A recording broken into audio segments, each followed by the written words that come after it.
ప్రభువైన యేసుక్రీస్తు నామంలో అందరికీ హృదయపూర్వక వందనములండి. సమూయేలు 2వ గ్రంథము 7వ అధ్యాయము. యెహోవా నలుదిక్కుల అతని శత్రువుల మీద అతనికి విజయమిచ్చి అతనికి నెమ్మది కలుగజేసిన తరువాత రాజు తన నగరియందు కాపురముండి నాతానను ప్రవక్తను పిలువనంపి, నేను దేవదారు మ్రానుతో కట్టిన నగరియందు వాసము చేయుచుండగా దేవుని మందసము డేరాలో నిలిచియున్నదనగా నాతాను, యెహోవా నీకు తోడుగానున్నాడు, నీకు తోచినదంతయు నెరవేర్చుమనెను. అయితే ఆ రాత్రి యెహోవా వాక్కు నాతానునకు ప్రత్యక్షమై సెలవిచ్చినదేమనగా, నీవు పోయి నా సేవకుడగు దావీదుతో ఇట్లనుము, యెహోవా నీకు ఆజ్ఞ ఇచ్చినదేమనగా, నాకు నివాసముగా ఒక మందిరమును కట్టింతువా? ఐగుప్తులో నుండి నేను ఇశ్రాయేలీలను రప్పించిన నాట నుండి నేటి వరకు మందిరంలో నివసింపక డేరాలోను గుడారములోను నివసించుచు సంచరించి తిని. ఇశ్రాయేలీలతో కూడా నేను సంచరించిన కాలమంతయు నా జనులను పోషించుడని నేను ఆజ్ఞాపించిన ఇశ్రాయేలీల గోత్రములలో ఎవరితోనైనను దేవదారుమయమైన మందిరం ఒకటి మీరు నాకు కట్టింపకపోతిరే అని నేనెన్నడైనను అనియుంటినా? కాబట్టి నీవు నా సేవకుడగు దావీదుతో ఇలాగు చెప్పుము, సైన్యములకు అధిపతియగు యెహోవా నీకు సెలవిచ్చున్నదేమనగా, గొర్రెల కాపులోనున్న నిన్ను గొర్రెల దొడ్డిలో నుండి తీసి ఇశ్రాయేలీయులను నా జనుల మీద అధిపతిగా నియమించితిని. నీవు పోవు చోట్ల నెలను నీకు తోడుగా నుండి నీ శత్రువులనందరినీ నీ ఎదుట నిలవకుండా నిర్మూలము చేసి లోకములోని గనులైన వారికి కలుగు పేరు నీకు కలుగజేసి ఉన్నాను.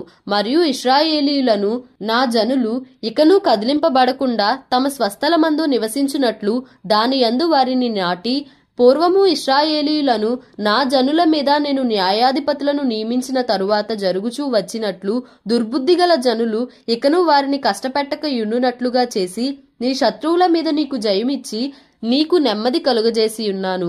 మరియు యెహోవానగు నేను నీకు తెలియజేయునదేమనగా, నేను నీకు సంతానము కలుగజేయుదును. నీ దినములు సంపూర్ణములగునప్పుడు నీవు నీ పితరులతో కూడా నిద్రించిన తరువాత నీ గర్భములో నుండి వచ్చిన నీ సంతతిని హెచ్చించి రాజ్యమును అతనికి స్థిరపరచెదను. అతడు నా నామ ఘనత కొరకు ఒక మందిరమును కట్టించును. అతని రాజ్య సింహాసనమును నేను నిత్యముగా స్థిరపరచెదను. నేనతనికి తండ్రినయ్యుందును, అతడు నాకు కుమారుడయ్యుండును. అతడు పాపము చేసిన ఎడల నరుల దండముతోనూ మనుషులకు తగులు దెబ్బలతోనూ అతని శిక్షింతును గాని, నిన్ను స్థాపించుటకై నేను కొట్టివేసిన సౌలునకు నా కృప దూరమైనట్లు అతనికి నా కృప దూరము చేయను. నీ మట్టుకు నీ సంతానమును నీ రాజ్యమును నిత్యము స్థిరమగును, నీ సింహాసనము నిత్యము స్థిరపరచబడును అనెను. తనకు కలిగిన దర్శనమంతటిని బట్టి ఈ మాటలన్నిటి చొప్పున నాతాను దావీదునకు వర్తమానము తెలియజెప్పెను. దావీదు రాజు లోపల ప్రవేశించి యెహోవా సన్నిధిని కూర్చుండి ఈలాగున మనవి చేసెను, నా ప్రభువా యెహోవా, ఇంతగా నీవు నన్ను హెచ్చించుటకు నేనెంతటి వాడను? నా కుటుంబము ఏపాటిది?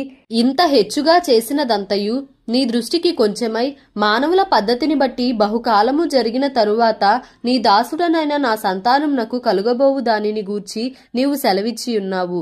యెహోవా నా ప్రభువా, దావీదు అను నేను ఇక నీతో ఏమి చెప్పుకొందును? యెహోవా నా ప్రభువా, నీ దాసుడనైన నన్ను నీవు ఎరిగియున్నావు.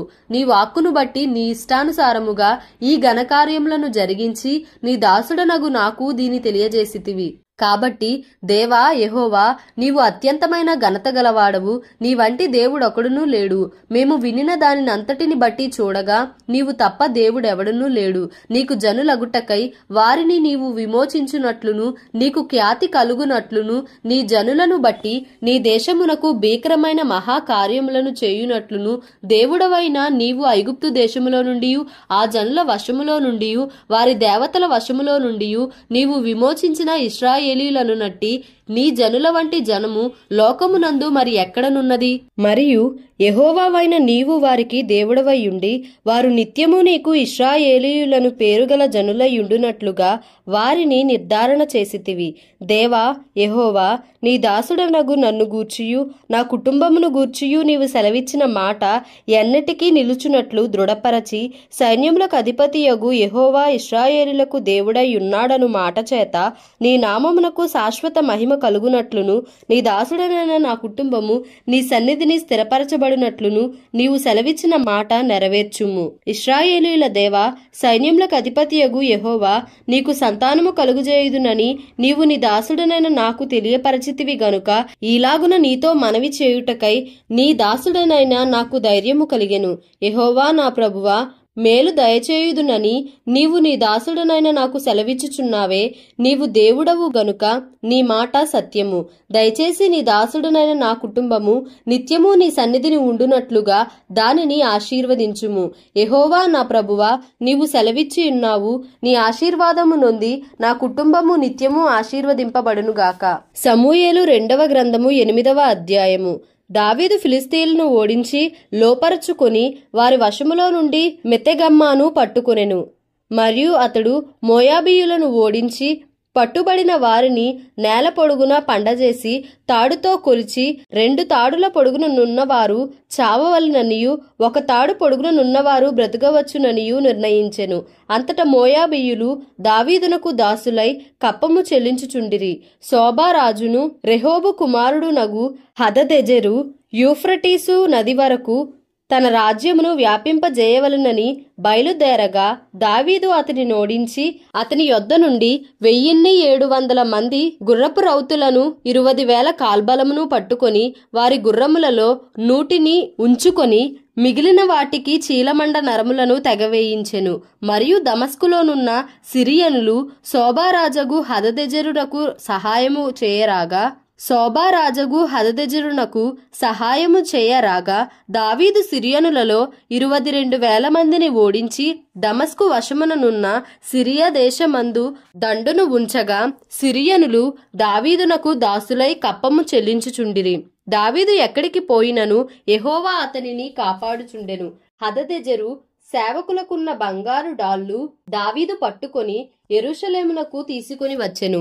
మరియు బెతహు, బేరోతై అను హదదెజెరు పట్టణములలో దావీదు రాజు విస్తారమైన ఇత్తడిని పట్టుకొనెను. దావీదు హదదెజెరు దండు అంతయు ఓడించిన సమాచారము హమాతు రాజైన తోయికి వినబడెను. హదదెజెరునకును తోయికిని యుద్ధములు జరుగుచుండెను గనుక దావీదు హదదెజెరుతో యుద్ధము చేసి అతనిని ఓడించి యుండుట తోయి విని తన కుమారుడగు యోరాము చేతికి వెండి, బంగారు, ఇత్తడి వస్తువులను కానుకలుగా అప్పగించి కుశల ప్రశ్నలు అడిగి దావీదుతో కూడా సంతోషించుటకై అతనిని దావీదు నొద్దకు పంపెను. రాజైన దావీదు తాను జయించిన జనముల యొద్ద పట్టుకునిన వెండి బంగారములతో వీటిని చేర్చి యెహోవాకు ప్రతిష్ఠించెను.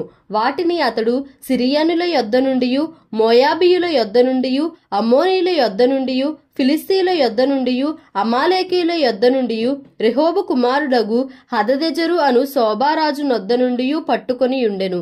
దావీదు ఉప్పులోయలో సిరియనులగు 18,000 మందిని హతము చేసి తిరిగి రాగా అతని పేరు ప్రసిద్ధమాయెను. మరియు ఎదోము దేశమందు అతడు దండు నుంచెను. ఎదోమీయులు దావీదునకు దాసులు కాగా ఎదోము దేశమంతటా అతడు కావలి దండుంచెను. దావీదు ఎక్కడికి పోయినను యెహోవా అతనిని కాపాడుచుండెను. దావీదు ఇశ్రాయేలీయులందరి మీద రాజై తన జనులనందరినీ నీతి న్యాయములను బట్టి ఏలుచుండెను. సెరూయా కుమారుడగు యోవాబు సైన్యమునకు అధిపతి అయి ఉండెను. అహీలూదు కుమారుడగు యెహోషాపాతు రాజ్యపు దస్తావేజుల మీద నుండెను. అహీటూబు కుమారుడగు సాదోకును, అబ్యాతారు కుమారుడగు అహీమెలెకును యాజకులు. షెరాయా లేఖకుడు. యెహోయాదా కుమారుడగు బెనాయా కెరేతీయులకును పెలేతీయులకును అధిపతి. దావీదు కుమారులు సభాముఖ్యులు. సమూయేలు 2వ గ్రంథము 9వ అధ్యాయము. యోనాతానును బట్టి నేను ఉపకారము చూపుటకు సౌలు కుటుంబంలో ఎవడైనా కలడాయని దావీదు అడిగెను. సౌలు కుటుంబమునకు సేవకుడగు సీబాయను ఒకడుండగా వారు అతనిని దావీదు నొద్దకు పిలువనంపిరి. రాజు, సీబావు నీవే గదా అని అడుగగా అతడు, నీ దాసుడనైన నేనే సీబాను అనెను. రాజు, యెహోవా నాకు దయచూపినట్లుగా నేను ఉపకారము చేయుటకు సౌలు కుటుంబములో ఎవడైనానొకడు శేషించి ఉన్నాడాయని అతని నడుగగా సీబా, యోనాతానుకు కుంటికాళ్ళు గల కుమారుడొకడున్నాడని రాజుతో మనవి చేసెను. అతడెక్కడ ఉన్నాడని రాజు అడుగగా సీబా, చిత్తగించుము, అతడు లోదెబారులో అమ్మీయేలు కుమారుడగు మాకీరు ఇంటనున్నాడని రాజుతో అనెను. అప్పుడు రాజైన దావీదు మనుష్యులను పంపి లోదెబారులోనున్న అమ్మీయేలు కుమారుడగు మాకీరు ఇంట నుండి అతని రప్పించెను. సౌలు కుమారుడైన యోనాతానునకు పుట్టిన మెఫీబోషెతు దావీదునొద్దకు వచ్చి సాగిలపడి నమస్కారము చేయగా దావీదు మెఫీబోషెతు అని అతని పిలిచినప్పుడు అతడు చిత్తము నీ దాసుడనైనా నేనున్నానెను. అందుకు దావీదు నీవు భయపడవద్దు, నీ తండ్రి అయిన యోనాతాను నిమిత్తము నిజముగా నేను నీకు ఉపకారము చూపి నీ పితరుడైన సౌలు భూమి అంతయు నీకు మరలా ఇప్పింతును.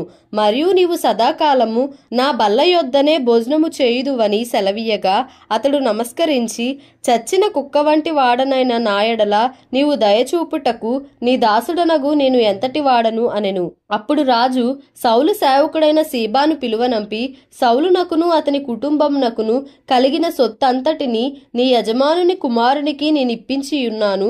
కాబట్టి నీవును నీ కుమారులను నీ దాసులను అతని కొరకు ఆ భూమిని సాగుబడి చేసి నీ యజమానుని కుమారునికి భోజనమునకై ఆహారము కలుగునట్లు నీవు దాని పంట తేవలెను. నీ యజమానుని కుమారుడైన మెఫీబోషెతు ఎల్లప్పుడూ నా బల్ల యొద్దనే భోజనము చేయునని సెలవిచ్చెను. ఈ సీబాకు 15 మంది కుమారులను 20 మంది దాసులను ఉండిరి. నా ఏలినవాడగు రాజు తన దాసునికిచ్చిన యాజ్ఞ అంతటి చొప్పున నీ దాసుడనైనా నేను చేసేదనని సీబా రాజుతో చెప్పెను. కాగా మెఫీబోషెతు రాజకుమారులలో ఒకడైనట్టుగా రాజు బల్ల యొద్దనే భోజనము చేయుచుండెను. మెఫీబోషెతునకు ఒక చిన్న కుమారుడుండెను, వాని పేరు మీకా. మరియు సీబా ఇంటిలో కాపురమున్న వారందరూ మెఫీబోషెతునకు దాసులుగా ఉండిరి. మెఫీబోషెతు యెరూషలేములో కాపురముండి సదాకాలము రాజు బల్ల యొద్ద భోజనము చేయుచుండెను. అతని కాళ్ళు రెండును కుంటివి. దేవుడి పరిశుద్ధ వాక్యంను మన వినికిడిలో దీవించి ఆశీర్వదించునుగాక. Amen. Please like, share and subscribe for more videos.